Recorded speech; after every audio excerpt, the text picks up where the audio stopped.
സുഹൃത്തുക്കളെ, വേടനെ കുറിച്ച് നമ്മുടെ സ്കൂളുകളിൽ ഇനി പഠിപ്പിക്കാൻ ഒരു പാഠപുസ്തകം വരുമോ?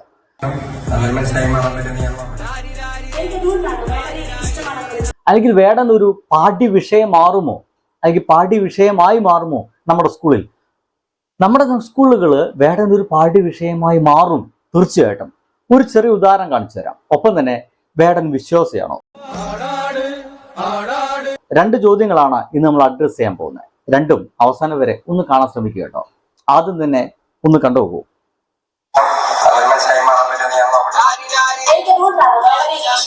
ചെയ്ത് തെറ്റ് അംഗീകരിച്ച് അതിനുള്ള ശിക്ഷയും അതുപോലെ നല്ല മനുഷ്യനായിട്ട് തിരിച്ചുവരാനുമോ എന്ന് ഞാനെന്ന് നോക്കട്ടെ.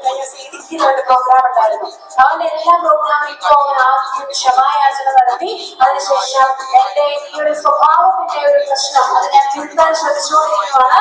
അതിന് നിങ്ങൾ ഇൻഫ്ലുവൻസ് ആകരുത് എന്ന ഒരു സമൂഹത്തിന് മുൻപിൽ തെറ്റേറ്റു പറയാനും അത് തിരുത്തി മുൻപോട്ട് കൊണ്ടുപോകാനുള്ള ഒരു സാധ്യത. അതുപോലെ ഇതിനാൽ ഇൻഫ്ലുവൻസ് ആക്കപ്പെട്ടിട്ടുള്ളവരോട് ഇവനെ കണ്ടുപിടിക്കും, ഈ ഒരു കാലത്തിൽ മാത്രം എന്നെ കണ്ടുപിടിക്കരുതെന്ന് പറയാനുള്ള ചെക്കർ ഉണ്ടായിരുന്നുള്ളതാണ് എനിക്ക്. സുഹൃത്തുക്കളെ, ഇത് എവിടെയാണ്, ഏതാണ് ഈ കന്യാസ്ത്രീ എന്നും ഇത് ഏത് സ്കൂളാണെന്നും എനിക്കറിയില്ല. ഞാൻ ആദ്യം തന്നെ പറയട്ടെ, എനിക്ക് സോഷ്യൽ മീഡിയയിൽ പകർന്നു കിട്ടിയതാണ്. കാണാത്തവർക്ക് വേണ്ടി കാണാൻ വേണ്ടി മാത്രമാണ് ഞാൻ അത് പറഞ്ഞത്. നോക്കൂ, ഒരു സ്കൂളിൽ വേടനെ പറ്റി കാണിച്ചുകൊണ്ട്, വേടനെ പറ്റി അറിയാത്തവരാവില്ല, എല്ലാ കുട്ടികൾക്കും അറിയാം. അപ്പൊ വേടന്റെ ഒരു വീഡിയോ കാണിച്ചുകൊണ്ട് ആ വീഡിയോയുടെ ഒപ്പം തന്നെ ആ ഒരു സിസ്റ്റർ പറയാൻ ശ്രമിക്കുന്നത്, കുട്ടികളെ നിങ്ങൾ വേടനെ പോലെ ആകണം എന്നുള്ളതാണ്. വേടനെ പോലെ കഞ്ചാവ് അടിക്കണമെന്നല്ല. അദ്ദേഹം തെറ്റ് തിരുത്തി മുന്നോട്ട് വരാൻ ശ്രമിക്കുന്ന ഒരു മനുഷ്യനാണ്.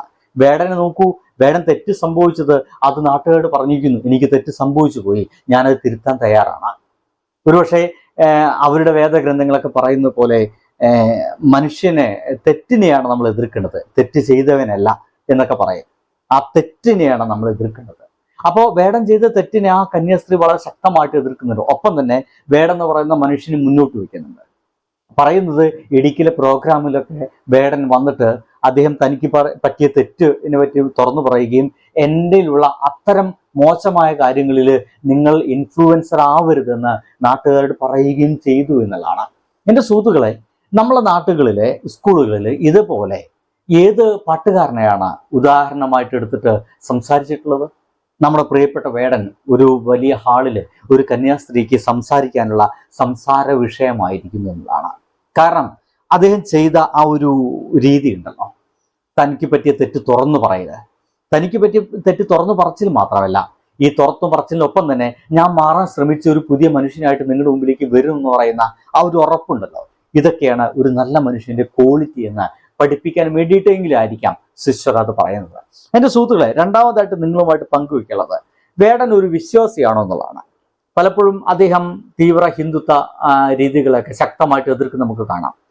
ഇന്ത്യയിലെ ജാതീയതയെക്കുറിച്ച് ശക്തമായിട്ട് എതിർക്കുന്നത് കാണാം.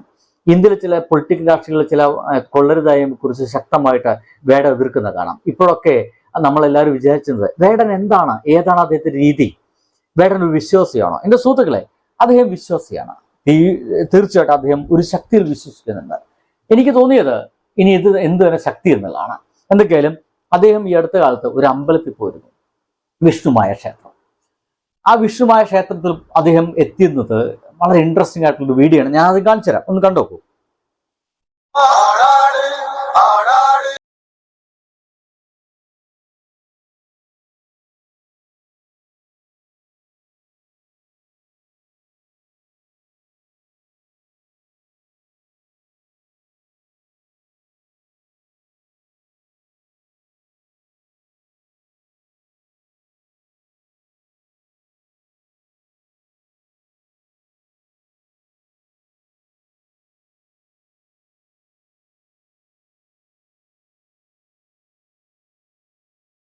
ഇദ്ദേഹം വിഷ്ണുമായ എന്ന് പറയുന്ന ക്ഷേത്രത്തിൽ പോയ ഒരു ദൃശ്യമാണ്.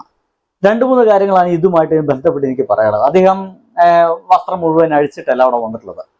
അപ്പോൾ അങ്ങനെ അഴിക്കാതെ കയറാൻ പറ്റുന്ന ക്ഷേത്രങ്ങൾ നമ്മുടെ കേരളത്തിലുണ്ട്. അങ്ങനെയുള്ള മാറ്റങ്ങൾ നമ്മുടെ കേരളത്തിൽ വരണമെന്നുള്ള ഒരു പ്രസംഗം നമ്മൾ കേട്ടായിരുന്നു. സംഗതി അവിടെ കിടക്കട്ടെ. അദ്ദേഹം ആ ഒരു കറുപ്പും കയ്യിൽ ആ തൊപ്പിയും അടക്കണ്ട അദ്ദേഹം വന്നിട്ടുണ്ട്. രണ്ട്, അവിടെ ആ ഒരു നമ്പൂതിരി എന്ന് പറയുന്ന, അല്ലെങ്കിൽ പൂജാരി എന്ന് പറയുന്ന, നമ്പൂതിരി എന്ന് പറയില്ല, പൂജാരി എന്ന് പറയുന്ന മനുഷ്യൻ, തീർച്ചയായിട്ടും അദ്ദേഹം നല്ല മനുഷ്യനാണ്. എന്നാൽ അദ്ദേഹം ഒരു നമ്പൂതിരി വിഭാഗത്തിൽപ്പെട്ട ഒരാളല്ല എന്ന് എനിക്ക് തോന്നിപ്പോയി. കാരണം അദ്ദേഹം വേടനെ തൊടുന്നുണ്ട്. നെറ്റിൽ കൃത്യമായിട്ടും കുറി വരച്ചു കൊടുക്കുന്ന തൊട്ട് മുമ്പായിട്ട് തൊട്ട് പ്രാർത്ഥിച്ചതിന് ശേഷം മാത്രമാണ് കുറി വരയ്ക്കുന്നത്. ഇതിനു മുമ്പ് എൻ്റെ പേഴ്സണൽ എനിക്ക് അങ്ങനത്തെ ഒരു അനുഭവം കിട്ടിയത് വയനാട് വെച്ചിട്ടാണ്. അങ്ങനത്തെ ഒരു അനുഭവം എൻ്റെ ജീവിതത്തിലുണ്ടായിട്ടുണ്ട്. അവിടെ ഒരു ആദിവാസി ഊരിലൊരു ക്ഷേത്രത്തിൽ പോയ സമയത്ത് അവിടെയുള്ളൊരു പയ്യൻ എൻ്റെ നെറ്റിയിൽ കുറി വരച്ചു തരാൻ വേണ്ടിയിട്ട് അങ്ങനെ തൊട്ട് പ്രാർത്ഥിച്ച് ശേഷം അദ്ദേഹം തൊട്ട് തന്നിട്ടുണ്ട്. So it's very interesting. അപ്പൊ ഇവിടെ സംഭവിക്കുന്നത് ഒരുപക്ഷെ ഞാൻ പറയുന്നത് വേടൻ താഴ്ന്ന ജാതിക്കാരനാണെന്ന് നമ്മൾ കരുതേണ്ടിയിരിക്കുന്നു. അദ്ദേഹത്തെ തീർച്ചയായിട്ടും അദ്ദേഹം അത് തന്നെയാണ്. അദ്ദേഹത്തെ തീർച്ചയായിട്ടും ഒരു നമ്പൂരിയും തൊടില്ല. നമ്മൾ തൊടില്ല. ഇപ്പോഴും തൊട്ടുകൂടായ്മയും തീണ്ടിക്കൂടായ്മയൊക്കെ ഉള്ളത് എവിടെയെന്ന് വെച്ച് കഴിഞ്ഞാൽ ക്ഷേത്രങ്ങളാണെന്നൊക്കെ പറയേണ്ടി വരും. നമ്മൾ തൊടാതെ ചില ആളുകൾക്ക് കയ്യിലൊക്കെ എറിഞ്ഞു കൊടുക്കും. എനിക്ക് അങ്ങനെ 1-2 തവണ ഞാൻ എറിഞ്ഞിട്ടുള്ളൂ. പിന്നെ അത് എറിഞ്ഞു വാങ്ങിക്കാൻ അതിങ്ങനെ ആ എറിയുന്നത് കിട്ടാൻ വേണ്ടി ഞാൻ എവിടെയും പോയിട്ടില്ല. ആ പരിപാടി നിർത്തി. നൈസായിട്ട് സംഗതി അങ്ങോട്ട് ഒഴിവാക്കി കളഞ്ഞു. എന്തിന്?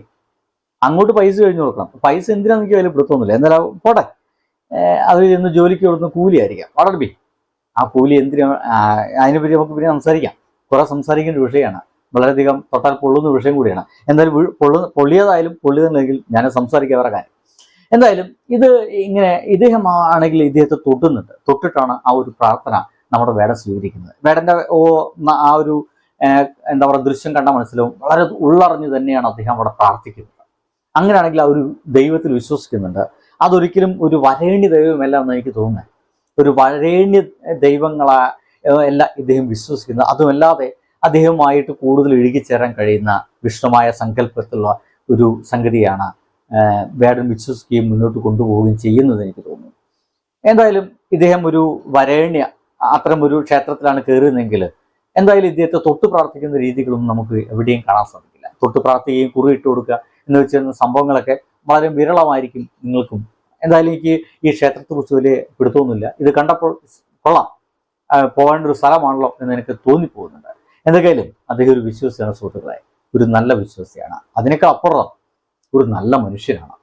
നല്ല മനുഷ്യൻ. ബൈ.